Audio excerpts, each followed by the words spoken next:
Now to the latest on Russia's invasion of Ukraine. The U.S. plans to sanction Russian President Vladimir Putin and other Russian leaders, too, in an effort to stop those attacks. NATO plans to send thousands of troops to protect allies in Europe. More than 130 people are now dead, hundreds more wounded.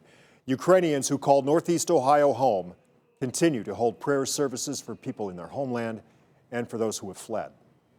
We pray for peace, pray that talks can resume and the shelling and fire stops. Ukrainians in Ohio tonight urged to stay in contact with their family and their friends.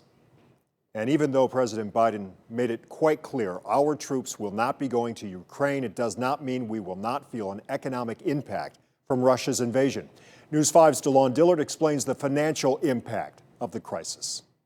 The word inflation is hitting American wallets hard lately in the grocery store, at the pump, and unfortunately that word isn't going away anytime soon. There's a lot of uncertainty at the moment as to exactly what sanctions will be put in place, how the flow of things like oil and other fuels will be disrupted or not disrupted. And those can have some major implications. Case economics professor Jonathan Ernest says Russia is a major oil supplier, so that pain you're feeling at the pump isn't going away. The average price of gas in Ohio increasing by 10 cents just within the past week. Whether that's because of a war or sanctions, or whether that's because of a choice by Russia to limit the flow of that resource for a period of time, that reduces the supply of oil. The global oil supply is still kind of tight.